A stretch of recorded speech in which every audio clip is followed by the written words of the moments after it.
저 공유주거 스타트업을 운영하고 있는 조강태라고 합니다. 아 그래요? 네네, 그 아까 그 말씀 주셨던 그 기업형 민간임대 공유주거. 네네. 예, 영역이 있고요. 아까 말씀 주셨던 것들 중에 수요가 있겠느냐 물어보셨는데 수요도 충분하고 현장에서 느끼기에는 그리고 공급할 수 있는 토지도 충분히 있습니다. 그리고 자본도 충분히 준비가 돼 있거든요. 네. 근데 오히려 문제는 그 제도적인 문제들이 좀 있습니다. 그러니까 수요적인 측면을 먼저 말씀을 드리면 아시는 것처럼 죄송합니다. 너무 급하게 일어나서. 그러니까 서울에 있는 그 청년 중에 한 80%는 임대를 살아야 되잖아요. 그런데 그 80%에 대해서 그 수요를 공공주택이나 사회주택으로 다 채우면 좋지만 그게 세계적으로도 그걸 다 채워낸 사례가 많이 없습니다. 그래서 어느 정도는 민간임대주택이 같이 채워주는 필요가 있습니다. 근데 민간임대주택 같은 경우는 그 시장에 이게 분양을 하지 않을 경우에는 시장 교란도 없고 그리고 영구적으로 재고를 쌓을 수도 있습니다. 그리고 분양 사기나 전세 사기나 이런 게 원천적으로 불가능한 부분도 있습니다. 그런데 그 우리나라 같은 경우에는 그 민간 임대주택이 이제 공급을 하는 경우가 있는데 그 투기적으로 그냥 매입을 해서 하는 그런 임대주택 사업자랑 사실 동일시 되어 있습니다. 그래서 투기적인 그 요소를 막기 위해서 규제를 하게 되면은 공급을 하려는 그 공급 자체도 줄어들게 됩니다. 네. 그런데 만약 여기서 그 제도나 세제 그리고 그 금융을 고쳐주신다면은 제가 현장에서 느끼기에는 3년 안에 2만 호 정도 이상은 충분히 착공이 가능합니다. 그래서 이런 것들이 기여할 수 있는 길을 좀 네. 만들어 주시길 부탁드립니다. 네. 또 뭐 마지막 꼭 해야 되는 분. 네, 마지막 한 분만 네. 저기 여성분은 네. 하십시오. 네. 여기 여성분께 마이크 전해드리겠습니다. 표정이 너무 안 하면 화내실 것 같아가지고. 네, 발언 기회 주셔서 감사합니다. 저 서울 노원구에 사는 30대 박진주라고 합니다. 저는 1주택자의 이주비 대출에 대해서 말씀을 드리고 싶은데요. 1주택자의 이주비 대출, 이주 대출 그 재개발 얘기인가 보죠? 재건축입니다. 재건축에. 지금 서울 외곽에 있는 아까 아파트들은 이미 다 여러 번 했던 얘기 같은데 한 번만 더 들어주십시오. 한 번 더 하는 건 간단하게 하십시오. 예. 감정평가액이 높지가 않아서 LTV의 40%를 제한받았을 경우에 1, 2억밖에 대출을 받지 못합니다. 서울에서 3인 이상이 살 수 있는 곳을 구할 때 1, 2억 가지고는 전셋집을 구하기가 하늘의 별 따기인 거 다 아실 겁니다. 그래서 제가 한 번 더 말씀드리고 싶은 거는 6억 원 이하의 조건부 LTV 조건을 상향을 해주는 대안도 있을 거고 이에 대해서 한 번 더 심도 있게 고민해 주셨으면 좋겠습니다. 감사합니다. 이거는 저번에 제가 얘기 들어보니까 종전주택 담보로 할 거냐, 지어질 신축주택 담보로 할 거냐 그 문제하고 관련이 있어 보이는데 지금 신축하게 될 주택 담보로 좀 바꿔줄 생각을 검토하고 있다는 것. 예, 금융위에서 네. 아 그래요?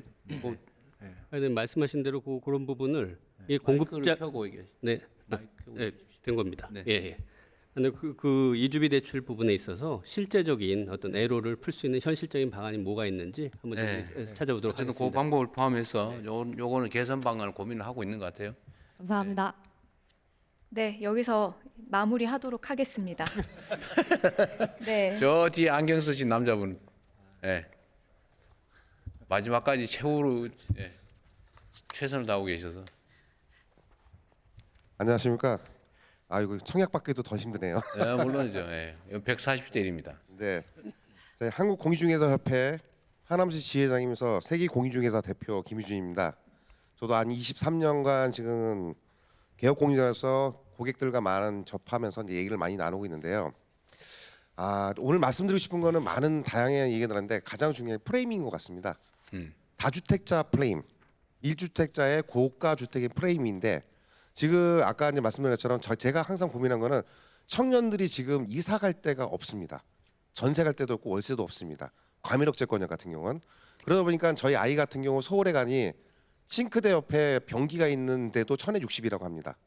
이것은 제가 보기에는 다세대나 도시형 생활주택, 오피스텔을 갖고 있는 민간 임대 사업자들한테 다주택자라는 프레임이 쓰이다 보니까 오히려 이런 임대 사업 자체가 안 좋은 영향이 나타나는 거고 대통령님께서 보시는지 모르겠지만 홍콩 같은 경우 2평짜리에다가 2층 침대로 2층 침대로 해갖고 다른 가구가 쓰는 경우도 있습니다. 지금 서울에도 그런 영향이 나타나고 있답니다. 따라서 저는 비주택에 대한 부분에서는 꼭 제가 보기에는 다주택자는 프레임을 갖다가 좀 풀었으면 좋지 않을까. 그러면 지금 청년들이 아파트 살 수도 있지만 그 시간적 버릴 수 있는 기간을 갖다가 주거 환경이 좋지 않을까라는 걸 권해드리고 있습니다. 네. 그 다음에 제가 또 하나 말씀드리고 싶은 거는 종합부동산세하고 재산세에 대해서 이제 말씀드리고 싶은 게 있는데요. 지금 저희가 종합부동산세가 어쨌든가 부유세에 관련된 건데요. 부유세의 개념이 어떤 프레임이 쓰이다 보니까 오히려 어떤 그 고가 주택을 갖고 있는 사람들이 마치 무슨 악마화되는 경향이 좀 있는 것 같아요. 저는 그게 아니라 차라리 종부세를 폐지하고 재산세를 갖다가 금액대별로 해서 세분화시키고 간소화시켜야 된다고 생각합니다. 왜냐하면은 국민들은 네. 세금을 낼 때 내가 낼 금액이 얼마인지를 확실하게 인지하고 있어야지 내가 떠날지 말지를 고민할 수 있는데 너무 세금 자체가 복잡하고 하다 보니까 가늠을 할 수가 없습니다. 네, 마지막으로 제가 이제 한국공인중개사협회 그 지회장이지만은 말씀드린 거는 저희 공인중개사가 지금 현재 그 요즘 부동산 가격 급등에 의해서 많은 어떤 일탈 행위나 이런 부분 가격 단합에 의해서 안 좋은 얘기도 듣기도 하고 하는데 실 일선에 있는 공인중개사는 그렇지 않습니다. 이번에 8월 28일 날 저희 공인중개사 협회가 법정단체가 됩니다. 저희한테 이 의무 가입제도하고 지도단속권을 갖다가 주시면은 저희 공인중개사들끼리도 약간 주제에서 사전 기능이 있지 않을까 벗어나서. 봅니다. 이상입니다. 감사합니다. 예, 마지막으로 우리 박선영 선생 한번 뭐 준비를 많이 해오신 것 같은데 중복되는 건 빼고 요약해서 맨 앞에 네, 맨 앞줄에 계십니다. 손을 드시다가 너무 힘들어서 포기하시는 것 같아가지고 네, 안녕하세요. 동국대학교 경제학과 박선영입니다. 네. 공급은 시차가 있고 세제를 기다리다 보니까 그간 이제 금융 규제가 부동산 시장을 하드 캐리해 온 것 같습니다. 그러다 보니까 이 국민 건의 사항에서도 사실 금융 규제 완화에 대한 내용이 가장 많았던 것 같은데 이러한 부분에 대해서 굉장히 신중히 접근해 주셨으면 좋겠다는 말씀드리고자 합니다. 두 가지 측면인데요. 이제 공급이 제한된 상태에서 실수요자에 대한 금융 공급 확대는 필연적으로 가격 상승으로 야기됩니다. 이는 런던 사례에서 실증적으로 당연하겠죠. 증명이 되었고요. 이제 마지막으로 우리가 진짜 지켜줘야 할 주거 안정의 정책 대상이 누구인지 함께 고민해 주셨으면 좋겠습니다. 이 DSR 한도 40%가 6억을 넘는 연봉 1억이나 부부 합산 소득이 1억이 넘는 분들이 8, 9억짜리 아파트 사실 때 고민 충분히 이해합니다. 근데 8, 9억짜리 아파트 전국 아파트에서 상위 20%입니다. 그런데 주거실태 조사에 따르면 이 최저 주거 기준 미달 청년 가구 비율이 8.2%입니다. 이 청년 가구 100가구 중 8가구가 이 최저 주거 기준 미달에서 살고 있습니다. 또한 이 오피스텔을 제외한 예를 들어 고시원, 판잣집, 비닐하우스에 거주하는 청년 가구 비중이 5.3%에 이릅니다. 그러면 우리가 금융 지원의 정책 순위라는 것을 이 통계 속의 청년들에게 먼저 가 닿아야 되지 않을까라는 점 말씀드리면서 제 발언을 마치겠습니다. 지금 말씀은 이제 부동산 시장 정책보다는 주거 복지, 청년 주거 복지 정책에 가까운 말씀이신데 저희 잘 챙겨 볼게요. 네, 감사드립니다. 네, 시간 관계상 오늘 발언 네, 오른쪽에 저 다시- 중간에 계신 안경 쓰신 남자분을 마지막으로 하겠습니다. 정말 마지막입니다. 왼쪽은 했는데 오른쪽 안 했다 그럴 것 네. 같아가지고. 발언 기회 주셔서 감사합니다. 저는 한국조세재정연구원에서 오종현입니다. 조세재정연구원 연구원이세요? 예, 그렇습니다. 말씀하십시오. 지금까지 저는 이제 세제 관련해서 말씀드리려고 하는데요. 아까 이제 대통령께서 말씀하신 것처럼 기준점을 잡고 어떤 부분은 내리고 어떤 부분은 올리고 이런 부분들의 말씀을 해주셔가지고 그런 부분들에 대해서는 좀 타당하다고 생각이 들고 그런 방향으로 나가는 게 좀 다행이다라는 생각을 먼저 했습니다. 그런데 이제 아까 이제 패널들 말씀하신 것들 중에서 그 중에 어떤 거 좋은 아이디어다라고 하셔가지고 이렇게 적는 모습들을 보여가지고 제가 그런 부분들에 조금만 좀 말씀을 드리면 한 가지는 그 보유세를 양도세에서 감액하자 그런 제안을 해주신 분이 계시거든요. 근데 그게 없는 제도는 아닙니다. 다른 나라에서 있는 제도이기도 하고.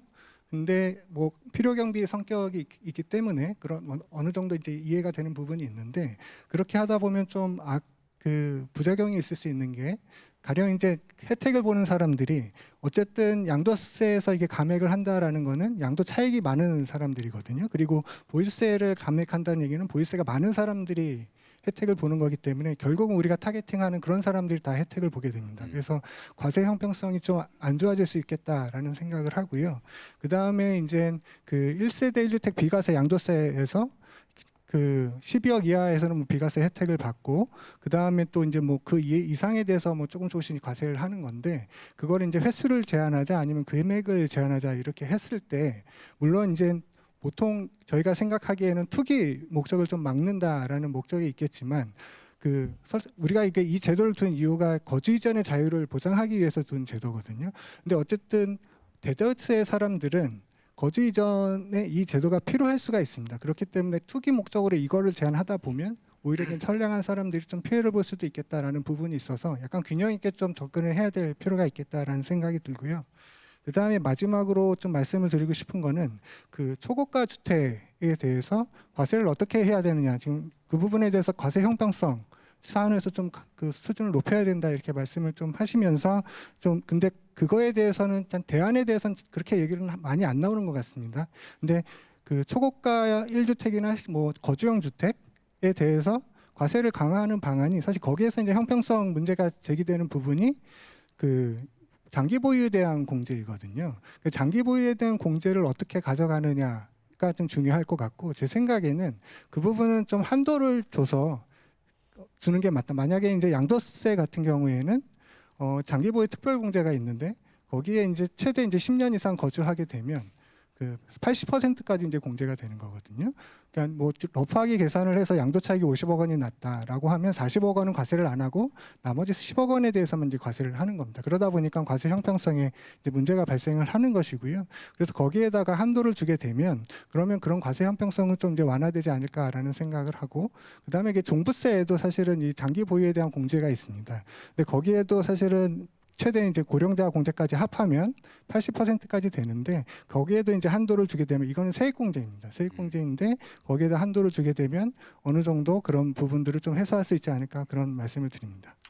네. 네, 뭐 조세 정책이라고 하는 게 뭐 기법이 워낙 다양하고 이 변동 요소가 워낙 뭐 얼마든지 만들어 넣을 수 있기 때문에 그래서 뭐 설계하는데 어려움이 있어서 그러지 사실은 통제 필요 요소만 정확하게 확인이 되면 그걸 뭐 제도로 만들어 놓는 건 어려움은 없죠. 네, 그거 꼭 해야 되겠다는 사람 한 번만 더 합시다. 제일 먼저 드신 분 마지막으로 하고 진짜 끝내겠습니다. 네. 감사합니다. 짧게 하겠습니다. 네.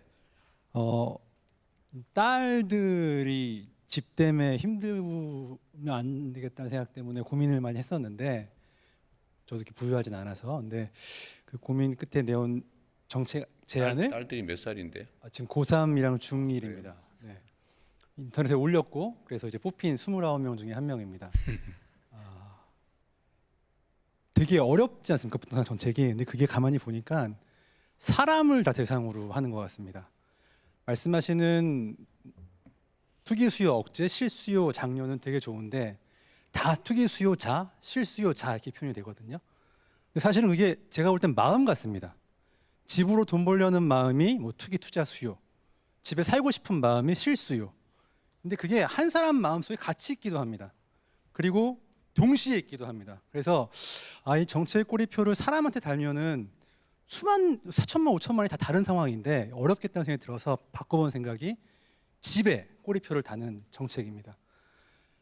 예를 들면 뭐 101동 202호를 대상으로 하는데 그 집을 3집이라고 표현하겠습니다. 3집이라는 정책에 넣게 됩니다. 그러면 그 집을 10억 원에 샀다가 12억에 팔게 되면 그 차액 2억을 특별 그러니까 개인 소유입니다. 계정으로 묶어둡니다. 근데 그 돈을 언제 쓰냐?